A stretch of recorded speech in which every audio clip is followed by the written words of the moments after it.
Well, my father smoked marijuana when we were younger. My mom left him. She got, she challenged him and said, you know, you're always on the pot, smoking the pot kind of thing. You're always smoking the pot, you know. Actually, she just told, we were younger, my sister and I, we were probably like maybe 5, 6 or 6 or 7. And my mom goes, you're always smoking the pot. And we thought, well, how is he doing that? Is he sitting on the pot? You know, we couldn't figure out what it meant because we didn't know what pot meant. And so we'd go in the bathroom. My sister was like, how do you smoke the pot? You know, my sister was the one that handed me my first marijuana cigarette in Florida. It was in Palm Beach from these surfers in Florida. And I imagined secretly the Pringle Man on one of the balconies. Because I got the munchies, but I was by myself and I woke up with a horrible headache. I just don't like it. I'm just a Christian, you know? I'm just a Christian. I don't really like drinking too much. And I don't like really smoking too much. But God will punish those that don't listen to his people. It'll happen. It's not good. And I don't know exactly how the church feels, but they don't want people under the wrong influence. So, now my second wife, or the second time I got married once to Sarah, and then we got divorced 6 years later. Sarah never really smoked weed. Angel was my second wife, who is the mother of my 3 children. Or, I'm sorry, let me go back. Angel, who is the mother of my 3 children, which is David, Elizabeth, and Gwendolyn, for the English majors. English majors are watching. So Angel, the mother of my 3 children, David, Elizabeth, and Gwendolyn, hated it. She hates it. We stayed away from all of it, you know, when it comes to drugs and alcohol. Now, occasionally we would have a glass of wine. Occasionally, like in a blue moon. We were never the type to buy like a 6-pack of beer or a case of beer or anything like that. We never did any of that kind of stuff. We focused on having our children, flourishing a family, and going to church and reading the Bible. And occasionally I'd read John Piper. I guess that was kind of my fun. I really got down on the books and only focused on the Bible. I did read Stephen King every once in a while to practice reading, but I mostly focused on the Bible. Stephen King's a Methodist. He's corrupt, but he's a Methodist. He's corrupt in the way he thinks. He's not a criminal, but his mind is kind of corrupt in his creative writing. He would be the first to admit it because he writes horror, and horror is corrupt. But, you know, mostly the Bible. And we'd pray with the kids. We'd listen to Christian music, and the kids would dance around. I got footage of it on Facebook and stuff like that. The kids danced around the living room. And we just have a good time as a family. Planning on going to Walt Disney World was probably something on the horizon. We watched a lot of YouTube, and we did go to different places. A lot of Christian places that Angel would have, you know, assigned.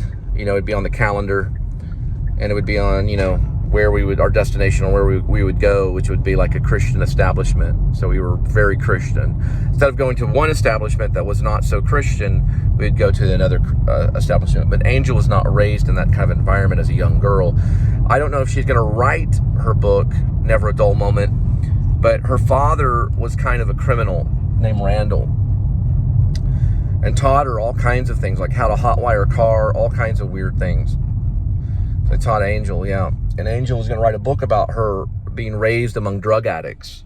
She would see the needle, and she'd see the pipes, the smoke pipes, you know, the marijuana pipes, and the crack pipes, and the methamphetamine people. You know, even her stepdad, Mike, OD'd. He overdosed on methamphetamine and was found in a hallway in his workplace with the actual pipe burned into his body, to part of his body. And he was found dead. And Randall died later on when she was in college. Mike died, which was her stepdad. And she has 2 half-children. Her mother had 2 other children. I'll tell you about it later. They're all the way from Virginia. I just sent out my report. It's a pretty good song. So the report has been filed. Probably about 8 o'clock. My favorite is Hazelnut.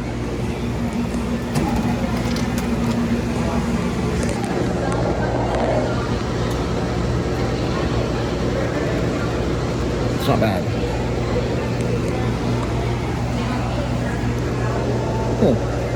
Pretty good.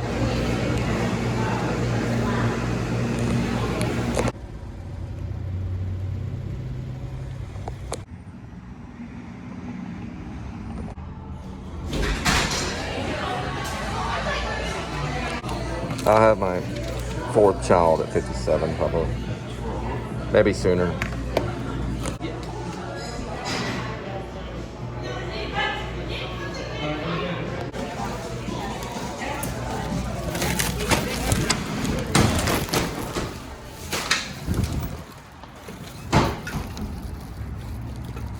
All right, we got 1.4 miles for this Torchy tacos drop-off. It's gonna be there in 6 minutes. The ETA is 9:08 p.m. on the arrival, post-meridian. Post-meridian. And we'll be there, yummy yum, post-meridian. Wait for dinner, tacos. Here we go. Good news, I just found out Dustin got rid of all the marijuana. The rule of thumb says Alfred Hitchcock got even, so the address even numbers are north by northwest. Now, south and west, south by southwest, is going to be odd because all the oddballs are from Florida.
Looks like a new one.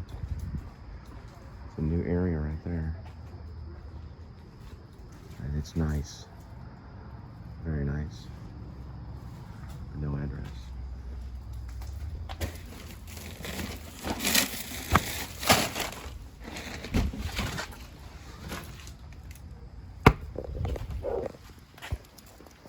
Crazy neighbor though. All right, these are pepperoni rolls at Perrotti's. We're gonna get the right pronunciation when we get there. These guys are great. They're quick. They're all business. And it's 3 miles. It's a 9-minute thing. We'll be there at 9:21 in the PM, which is post meridian. As in post meridian. What else would it be? And we'll be, well, 9:20. Save a little bit of time right there. We'll be there and we'll pick up your pizza rolls and then we'll drop it off at your doorstep. The joke, it was a joke that went on when I was at the Austin summer camp. It was Austin Theater summer camp. Lynn Murray, that was the guy that called roll. He looked like Shakespeare with a long beard and a balding head. He had the little Shakespeare hair and everything. The mullet, I don't know what you call it. I guess you can call it a mullet. A receding mullet. It was Lynn Murray. He would call a number. You were a number. Once your number arrived, then you said your name, or you said here. No, you said here. It was just like the military. Anyway, we were at a theater camp and went on for a whole summer. Probably one of the best summers of my life. I met Kara Anderson, who later became Kara Vetter. She was a real estate tycoon in New York City. She also is an actress. She's got a demo role. Check her out. She's prettier than Natalie Portman. But she's also blonde hair too. But she's pretty. She's in Woodstock now. She was kind of a girlfriend. I almost took her to prom, but I had to take this other French chick to prom instead. Regardless of prom. I have to get back on the point. Always go to a place twice. I've noticed that in my life. I go back to a place after I've already been to a place. I've been in New York City many times before I finally went there and lived there for about 9-10 months or so. That was when I was studying acting. I studied it for 9 months and then I left. Some study it for 3 years. Some study it for 9 months. I had to do the 9 months thing. That's how long you study in the woman's womb when you're being born, 9 months. So Lipton said, no, 3 years, Cole. I said, no, we're going to do 9 months. He didn't like that, so he decided to tell me to leave because he didn't like what I did with washing machines. I poured some paint on a washing machine. Something's going on at Macy's. The boys are at Macy's. And I poured a bucket of paint in the washing machine. I lied to him. Lipton said, did you do a thing with the washing machine? I said, no. I didn't want to go to jail for it. I don't know if he would have, right then escorted me to jail because of destruction of property. I could have thought it was my clothes and I was trying to do the tie-dye thing like in the 60s. I don't know. It was someone else's clothes in the washing machine. I got in trouble for it, so it was a washing machine problem. And there's a long story that goes way back with my mom. My mom flipped out when I was in her belly before I was born. She had a problem, and she thought she was going to sell my soul to the devil for a washing machine, a new washing machine. She didn't want a new washing machine. So my dad decided to take her to a center, and they gave her some drugs to calm her down, and then later I was born. Probably the reason why I'm a little different. It wasn't thalidomide, but it was something else to calm her down. Okay, so we got past that. Now we're going to get back into the story. I go to a place, and then I go back to that place, meaning I had gone to New York City when I was young, maybe 12. My sister hated New York City. I loved it. I was 12 years old. This is the greatest place in the world. We got to get on a bus, look at these large buildings. I was like, Mom, let's go back. My mom was with American Airlines, so we could fly all over the states. We could fly all over the world, even out of the country. We went out of the country to the French and Dutch island known as St. Martin. We went all over the place, New Mexico, all over, everywhere. And then we went to New York one time when I was 12. I loved it. I said, we got to go back, Mom. She liked that I liked it, and she bought me a photo, or actually it was a poster of New York City. I kept that poster in my room when I was younger. I love New York City. Well, later I'd meet this guy, Foster, who has now passed away, rest his soul. Foster died as a United States Marine Corps. He died on his second tour, not his first.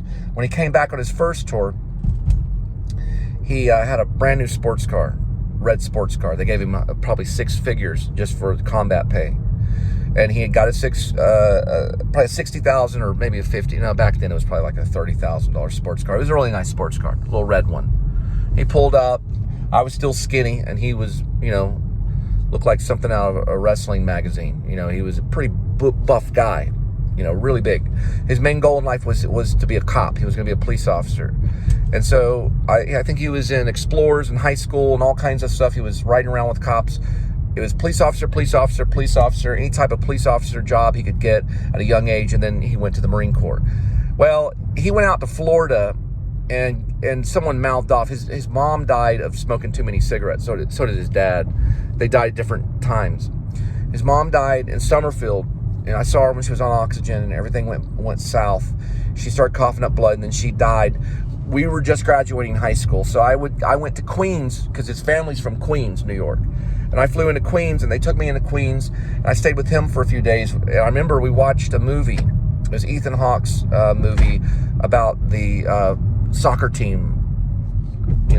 They have to survive on each other and all this weird stuff. It was a soccer team movie that Ethan Hawke did, and the guys crash into a mountain, and they all have to. This is after Dead Poet Society, when Ethan Hawke was a big star. And I remember we saw that, and we walked around New York City, and I kept my money in my heel, like underneath my shoe. Well, later on, I would return to New York City to see Foster. No, that was the time. Yeah, okay. I would return to New York City again, but the time was when I was about 19, and I wore a green suit, and I went there to see Foster, and I went there to see Kara. I had met Kara in summer camp in Austin, Texas. Well, I show up in a green suit. My mom said it'd be cheaper for me to get a limo instead of a cab. I said, well, why don't you get a cab? She said, the limo services, they're on time and they're better travel. I said, okay. So a limo picked me up at the airport, dropped me off in the middle of New York City. I went to go see Kara. I went to NYU. Kara was a Tisch student, an actress. She was studying acting and theater. And I decided to audit a film class, and that's when Schindler's List was out. And they talked about Schindler's List. They talked about filmmaking. They talked about three-point lighting. I sat in on a class and all this other stuff. I had a little name badge walking around NYU. And then I would visit Kara at her dorm room, and yeah, they lit up, and everyone back then, it was smoking pot was kind of cool, but it wasn't a good thing. Anyway, went to Queens to visit Foster, and Foster's mom had already died, so they were getting ready for the funeral, and he was very upset because he saw her cough up blood, and it was hurting him, and he had hurt his ankle in boot camp, and he was getting ready to go on a tour. 9/11 had not happened, but in 1992, the World Trade Center got bombed from underneath, and it killed some people, and they were scared. But we were over there in Afghan or wherever. I think it was Suna Triangle that got him. So the first tour, he came back. I was already at Texas Wesleyan, continuing on, trying to graduate. He had visited me and figured out what was going on. We written letters to each other from the Marine Corps, and then I would receive letters from the Marine Corps, and I would write back, tell him about my girlfriends in theater and all these weird stuff, and I had some mental problems. So it was good that I didn't join the Marine Corps, but it was also good that I stayed in theater, which is a rationality. I kept doing that. And then eventually I had finally, after time, returned back to New York City. Like I said, this is about going back to a place. This for more like the second, third time, you know, it was like third or fourth time. So I went there when I was 12, went there when I was 19, and I returned back to live there and go to the actor studio, drama school, and visit the actor studio and study and try to see if there was a possibility I could get on Broadway or do something, you know. And Foster decided around 2005 or so, I had already returned back home to Euless. I was writing novels, writing scripts, writing plays, writing music on the guitar, kind of what I'm doing now. And Foster decided to go back to the Sunni Triangle to visit that place a second time. This time he would be a sergeant. He wanted to be a sniper but never made it. He visited again and he was killed in action. He was KIA. Killed in action. And I could have been right next to him, or at least close, because the Marines, you can join on a buddy system. You can join on a buddy system. You can go in with your buddy and join that way.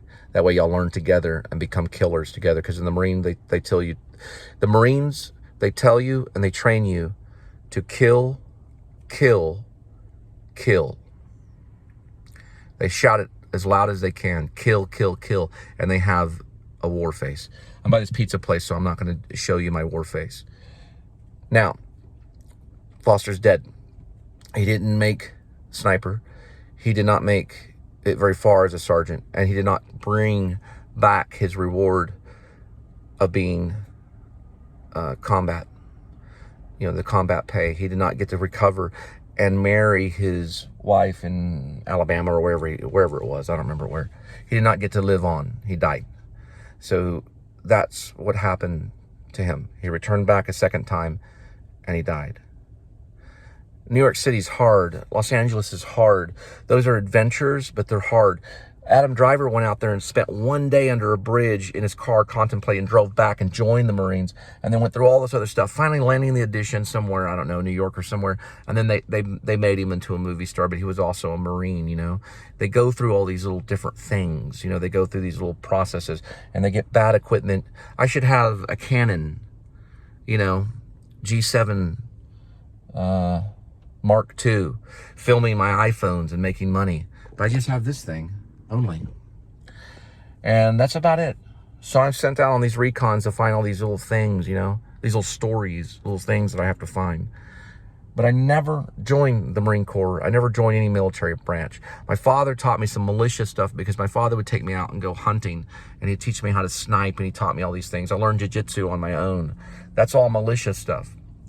Because they both didn't really agree with the military. My grandfather, who was Navy and fought in World War II on a aircraft carrier, he told me, don't ever join the military. Don't do it. And my father was the same because he went through the Vietnam age. But you know what? It's impossible for a man to not join some type of military. It's impossible. Even if you go to church, we call our church a special ops church because we're in the middle of Irving, and we're dealing with people that don't even know who Jesus Christ is. We're special ops, special operations to help people know Jesus Christ. It's impossible for a man not to join some type of military. It's impossible. We'll protect our own, and don't make me go back twice. I don't like to do that. Make your decision. Make it, and do not live in ambiguity. Okay? You're messing with a lot of people. And make your decision. Here I am. I'm gonna go pick up the pizza rolls and drop them off at your doorstep. I think it's pronounced Perrotti's. All right, like I say, George Lucas, Star Wars, listen.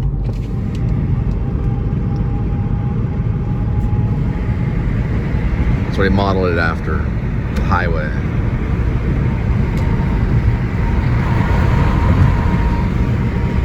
George Lucas is worth $6 billion as a filmmaker. Mark Zuckerberg is worth $170 billion. No, I'm sorry, 70. Okay, sorry about that. 70 billion. I thought it was 170. I'm thinking a million. No, that's Bradley Cooper's 170 million, or he was until he did Leonard Bernstein. Now he's down to 70 million. Yeah, okay, sorry. Let's start over. George Lucas, 6 billion, probably. Zuckerberg is 70 billion. He's one of the top guys. How much money do you have, Zuckerberg? I don't know, $70 billion. I don't keep track of it. Jesus, we'll just change your name to Solomon. It's like Solomon Mind. You know, Solomon Mind, $70 billion. Last time I checked, back in the day when David Fincher was making the Social Network movie, a Social Network, it was 25 billion. He jumped up to 70 billion, probably because of Messenger. And boy, let me tell you, that's a lot of trouble, and he creates it. Sorry about that, but he does. You don't know what we go through because of Facebook, Mark Zuckerberg. You don't know. I'm sorry that you didn't get laid at Harvard. I wish you did. If I could have been there, I would have done my best if I could go to time travel machine. Let's figure this thing out. Okay. I gotta pull the plug on it to figure it out. Let's see. Watch out for copyright. We'll go back. What year was that? Let's go all the way. God, it takes time. Let's see. When did Facebook? It was like, yeah, we're going to the future. Hang on. No, hang on. No, it doesn't go back that far. Sorry. My time traveling machine doesn't go back that far. I'd have to go back all the way to, yeah, it doesn't. It goes to the future. Let's see. We're dealing with that. Okay, we'll just deal with that. 1990 is when you started crafting up your ideas for Facebook. Probably 1991. You were in Harvard. My God, maybe not. Nope. I'm sorry, Mark. I was lying about that. He's way off. No, he wasn't. We're talking 1997. Yeah. 1997. Probably around there. Because Facebook was not around when I arrived in Los Angeles in 2001. It was still developing. It didn't develop until a few years later, like what, 2004? Until it was really developed. So he was coming up with the idea probably 1998, 1999. But you know what? He may have thought about it in 1991. When was he born? He's born in the 80s. He's Generation Y. He's dealing with a Generation X, as in X.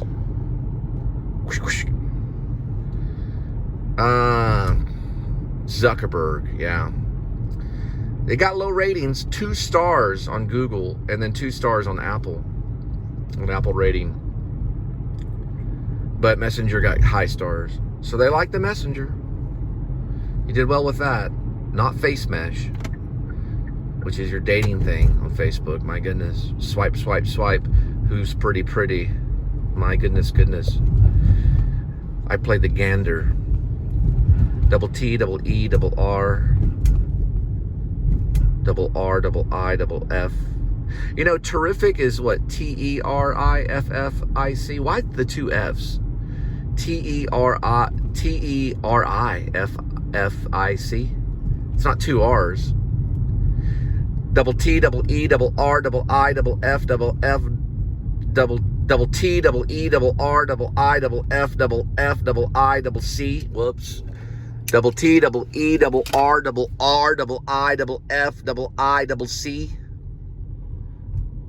Charlotte's Web, the gander, that's me. Double T, double E, double R, double I, double F, double I, double C. TERRIFIC. Terrific has 2 R's. Just found that out. Terrific has 2 R's. Double T, double E, double R, double I, double F, double I, double C. TERRIFIC. Terrific. A terrific pig. All the way from Florida. All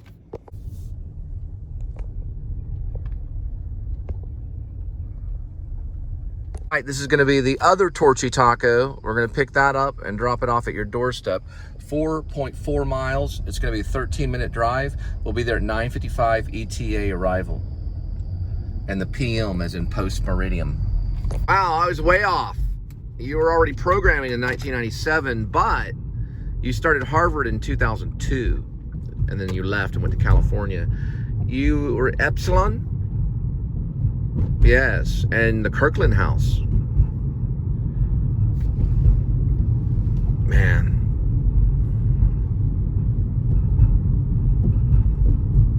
Smoking the weed, Mr. Zuckerberg. Don't they all? No, they don't. The Christians don't. He knows that. They don't like it because it's the wrong type of influence. Boy, have you looked at Facebook lately? Do you think that's good influence on the children? We could talk about it in Congress. Whoa, wait a minute. Didn't Mark Zuckerberg already go to Congress? You don't want to go back a second time. Not if I'm there. I'm not going to talk like the other congressmen. I'm going to be well trained by my people to know exactly what to say, because it's like casting a spell, isn't it, Mark Zuckerberg? When you speak, you can cast a spell on people. We can ask questions about Messenger. We can ask questions about how things are set up and the warnings that you give. You think you're a king? You're trash. The money's not there, Zuckerberg. Look. Go look. The money's not there. None of it is for anybody. We'll see you at Congress. It's like Taste, this big, ahead on the left. They're open 24 hours a day. Wouldn't it suck if you couldn't see your children anymore, Zuckerberg? Wouldn't that be the worst thing ever if anyone proposed that? If one day you woke up and your wife and kids were gone for their own safety, so they could be safe. See, the Jewish people have a character named Solomon, but that's in Jewish territory, which is Israel. It's in Israel. That's where it's at. Solomon is real popular in Israel. Here, he's a 2-bit lawyer that lives in a nail salon.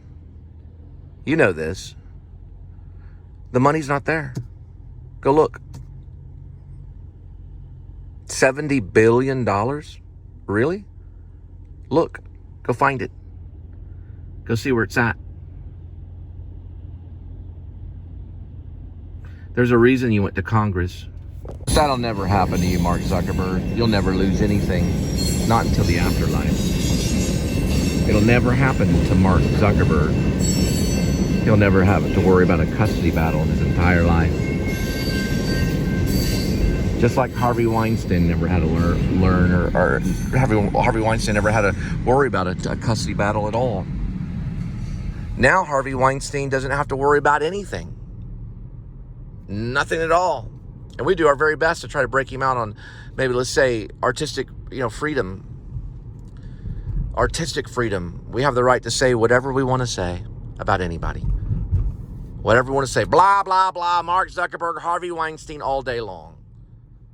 But if you don't surrender to Jesus Christ, you face a different type of prison. You don't face a prison in this world if you have 70 billion. Usually not. Although Harvey Weinstein had a lot of money. But you don't face a lot of that. You don't face it. But yet you set a trap for every American. Facebook is a trap for every American. They can set themselves up in a trap and incriminate themselves, or in all different ways, can't they? Because it's a messenger device. It's a device where we send a messenger to someone else to say, hey, listen, we need help. But yet it turns on you.